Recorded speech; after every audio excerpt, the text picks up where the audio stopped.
Hey everybody, welcome to our 1-year anniversary at SOCO. And Jess and I decided, instead of just doing our normal thing on Sunday, we wanted to go back and look at everything that God has done in the last year at SOCO.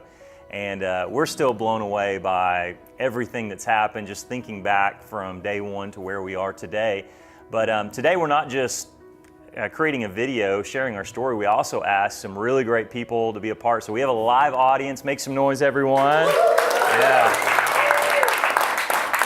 So thank you, all of you, for being a part of this today. I'm so excited just to share, and maybe you're new or maybe you've been with us since day one, but regardless, I think you're going to be blown away to hear and just be reminded of God's faithfulness to us all the way through.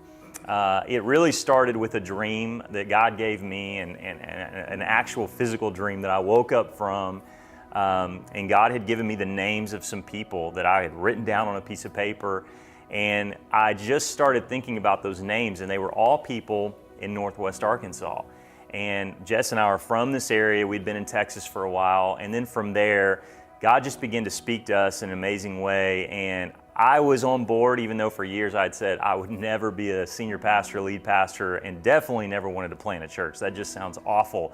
And so now it was time to convince my wife to come on board. What were you thinking through that process? Yeah, so I knew that there was a transition coming. I knew there was a shift about to happen, but I had no idea what that looked like. And so whenever you came to me, had a moment where I legitimately thought you were crazy, lost your mind. That happens a lot. Yeah, I have those thoughts often, but this one was crazy out there. I had that moment where I thought, I knew he could do it, but I wasn't sure that I would be right for this. And so after praying and talking to some other people who have done this before, just God started to place this passion in my heart too, and that began to grow. And we never looked back, and it's just been a beautiful ride ever since. Yeah, so we moved here June 1st, 2017, and moved into a house that I had actually never seen, but she picked it, so that would have been the rule anyway.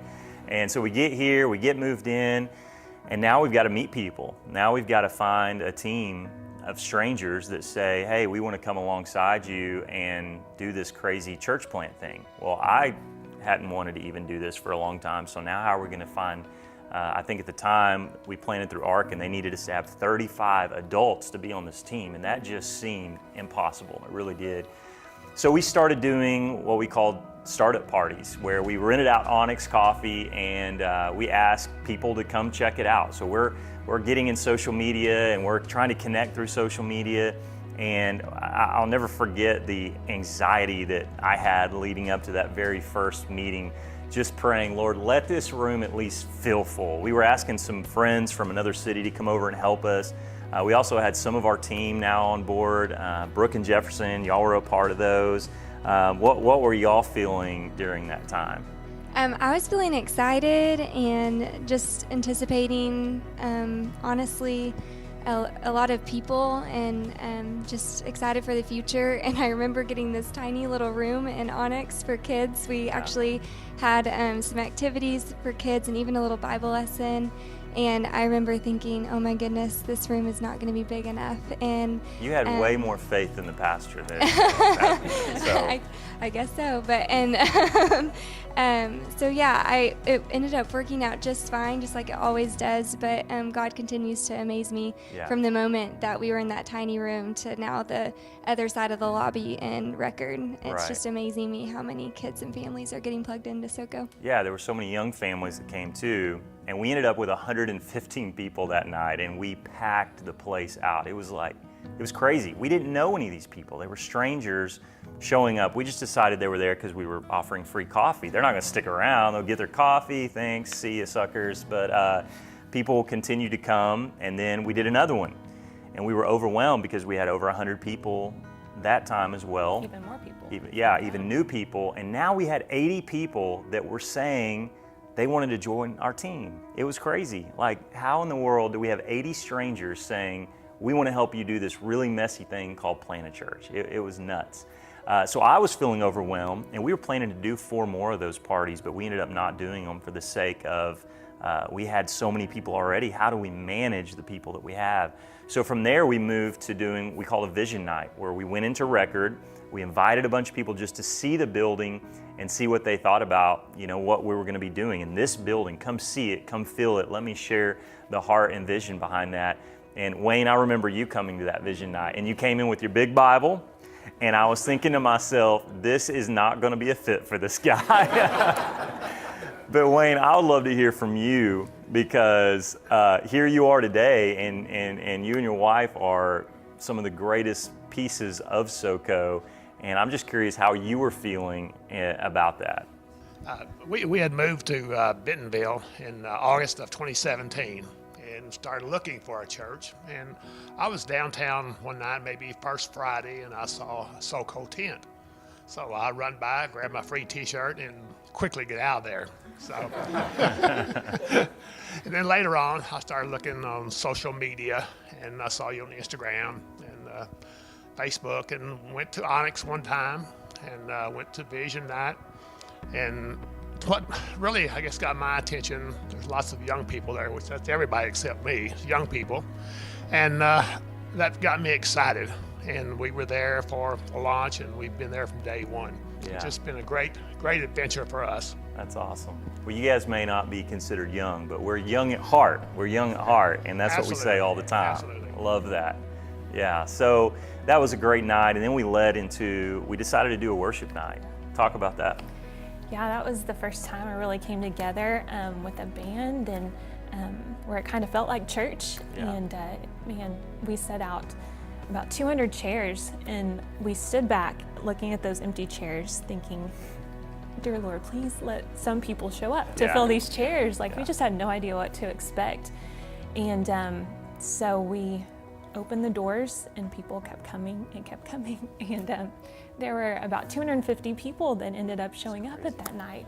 And I was singing that night, and I just remember just stopping and looking at all of these new faces, strangers, Right. a room full of strangers, and just knowing that that was the beginning of, people finding freedom in worship, and just being able to,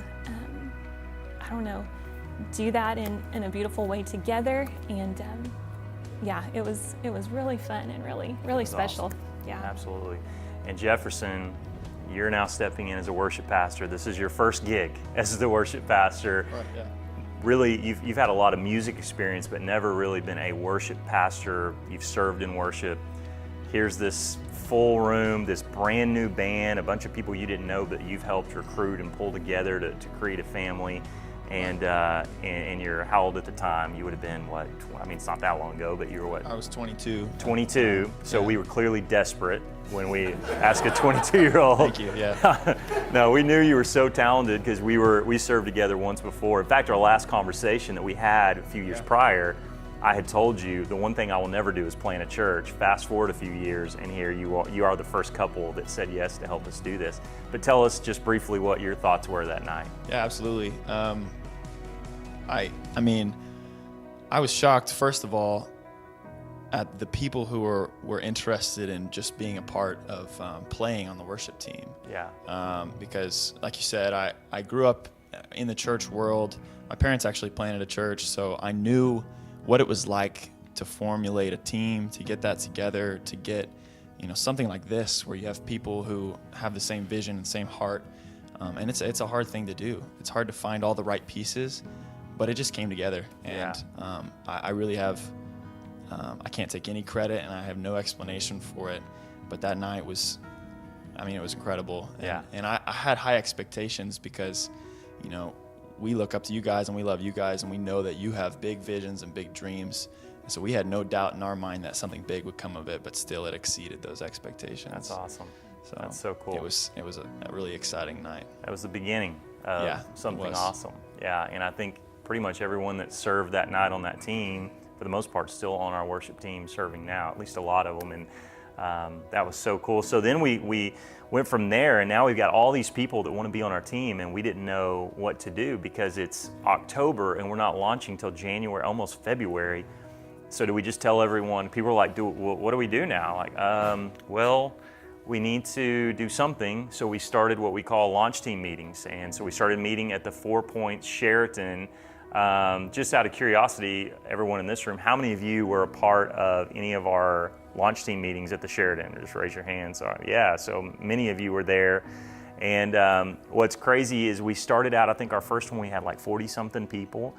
And our last one, 8 weeks later, we had 153 people, which was kind of the goal we had at the end of this first year.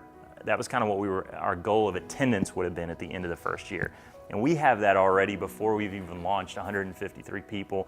Many of you that we had met, the Wood family, you guys are back there. I'll never forget you all showing up. We literally just had a conversation about we need some security people. And here comes Ryan, who, if you want a security guy, you want a guy with a masterpiece beard. You've got to have that. I'd love to hear y'all's thoughts of that very first launch team meeting. So it was kind of one of those, we've been looking around for a church that fit us, something that fit what we had been accustomed to in Joplin and what we were driving back and forth for. Gina had been on Instagram, Facebook, had seen it being advertised, and it made me feel extremely old just a little bit ago to find out that I don't have Instagram and Wayne does.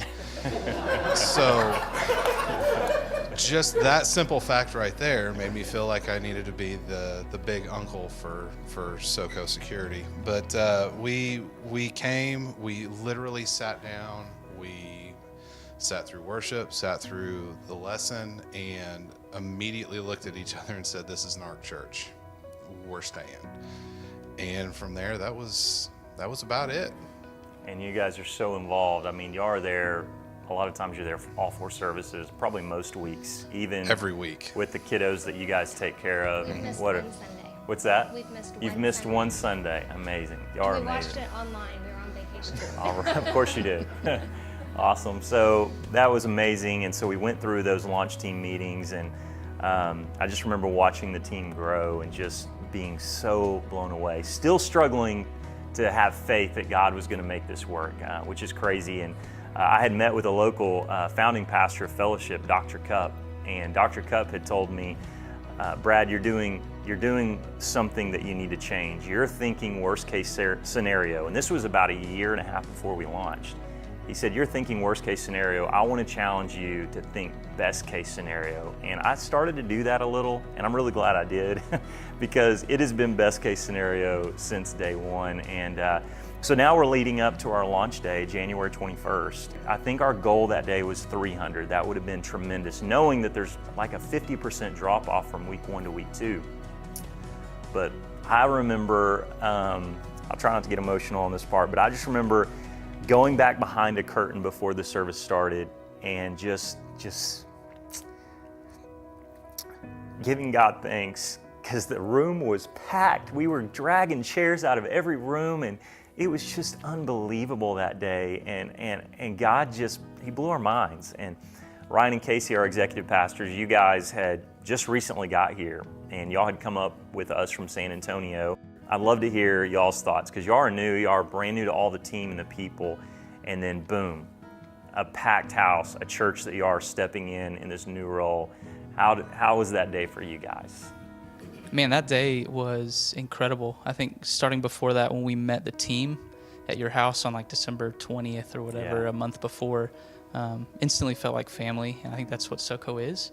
I think it's recognizable by everybody that steps in the doors, and I don't know, it was truly unbelievable. We finished the day, and I think it was almost like, did that really happen?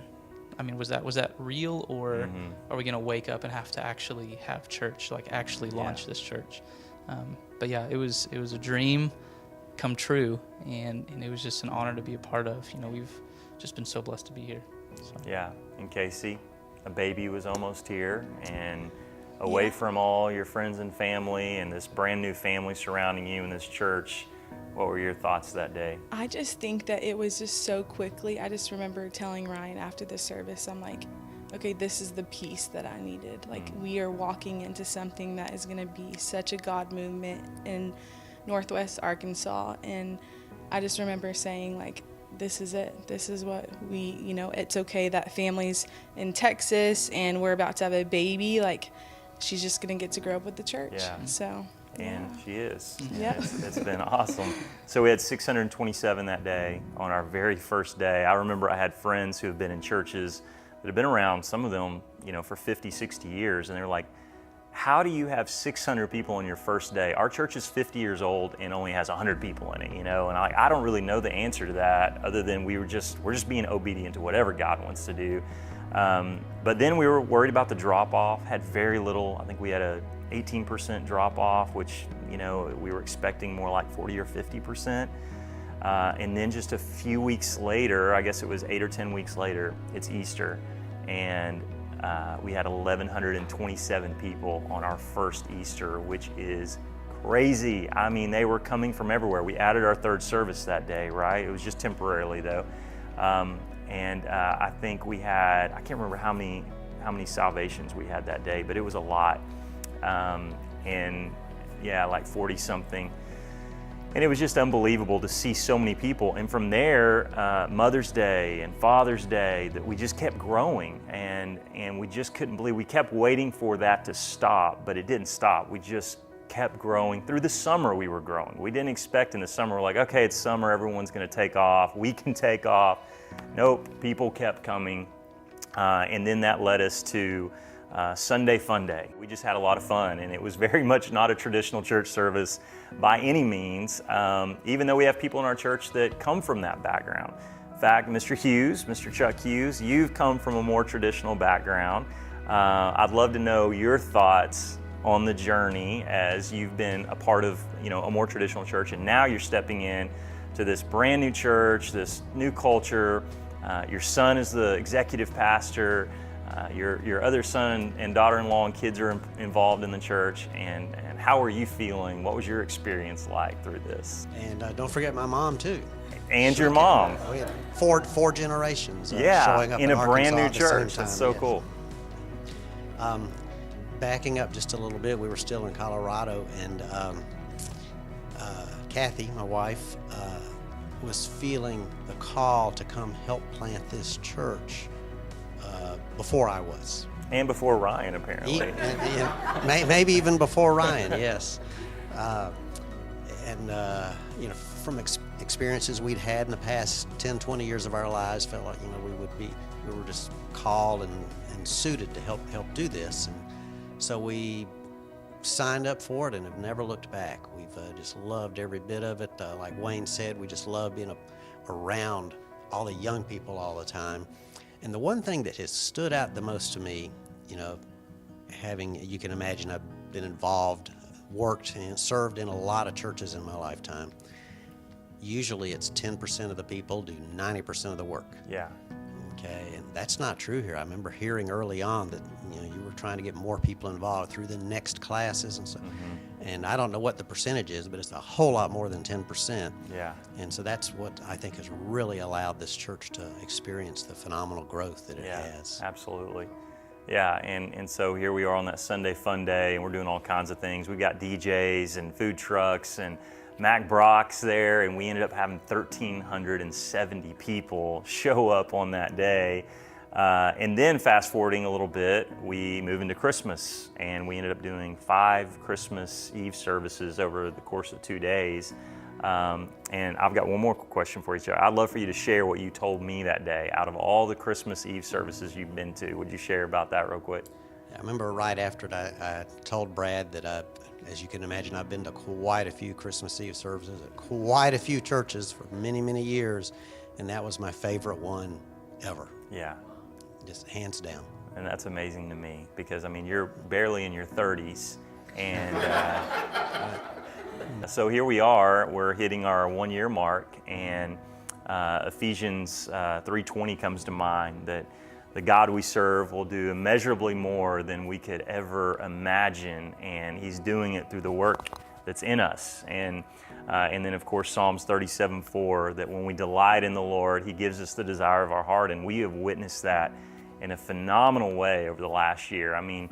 it's still something I struggle to believe. Like, it's still hard to really comprehend that it has happened this way when, again, we were hoping at this point we would have a couple hundred people in a church, and yet we're averaging well over 1,000 people, and we're just really in the beginning phase of it. Yeah, it's unbelievable. Reggie and Brandy Wright, you guys showed up. Briefly share the story of how you showed up expecting to look for a church for a year. You guys had made a decision, we're gonna wait a year, look around, shop around, but it didn't quite work out that way. It was a little less than a year, so tell us about that. Okay, we probably had only been here a week. It was our first week, a couple days. 3 days. Well, my buddy who was going here, he says, "Hey man, it's this neat church. It's called SOCO." He said it's a little different, it's a little crazy, but it's awesome. He kept saying crazy but awesome. And I'm just like, and I had already said when we moved up here, we're not looking, because I've been in church all my life. I was like, I'm just gonna take my time.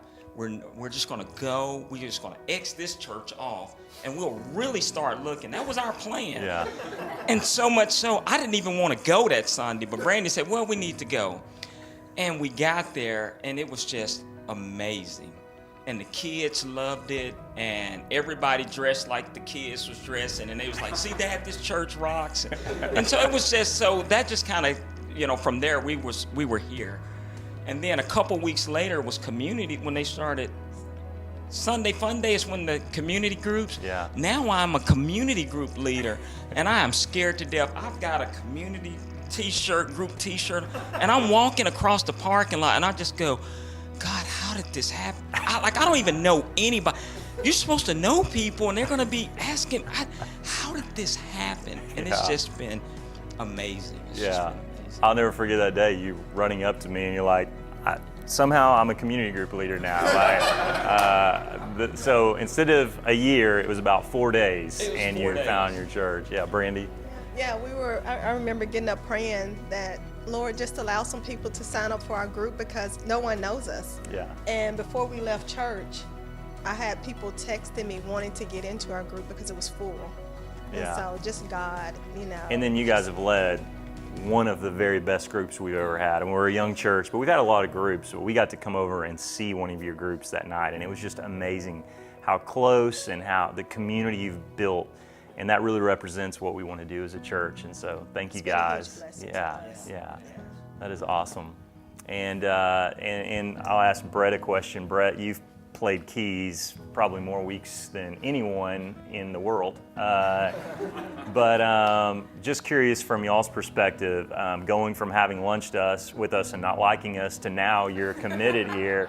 How's that journey been for y'all? Because y'all been you've led groups, y'all are part of worship, part of kids, you're a huge part of Brooks' kids ministry. So I just love to hear from you guys and what the experience and journey has been like.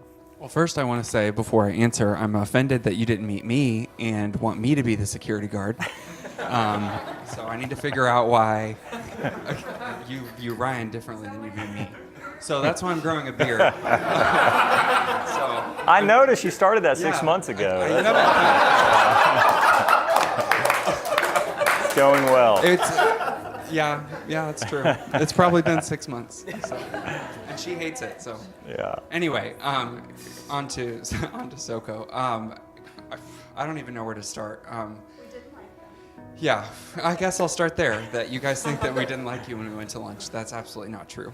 We were just kind of unsure, really, at that point. We had been back in Northwest Arkansas. We had moved back, and we had been here maybe a year and a half, and had looked at tons of different churches and hadn't found what we were looking for.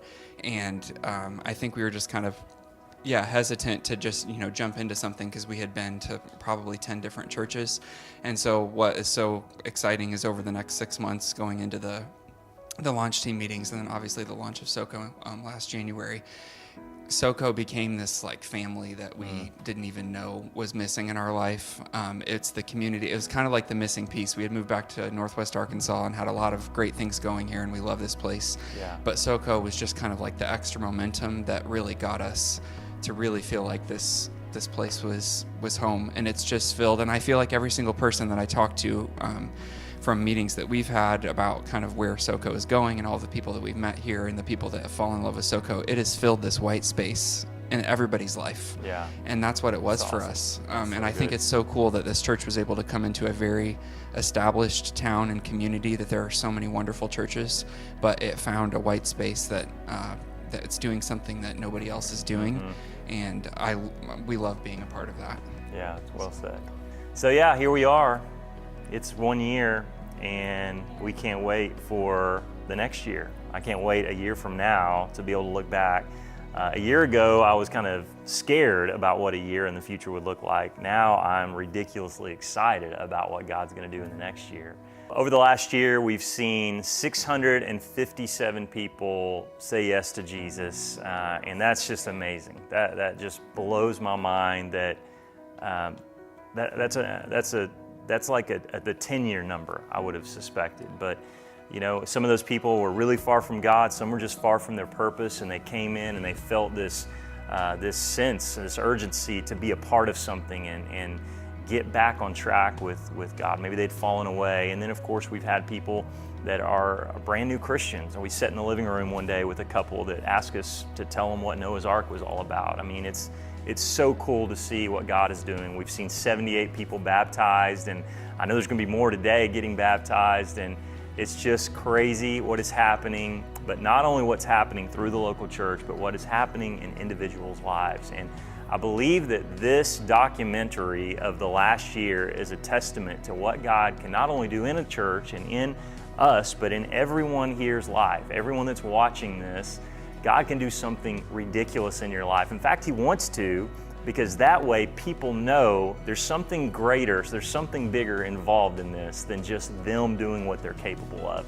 And so I know God wants to partner with your calling and do something ridiculous in your life that will blow the minds of people.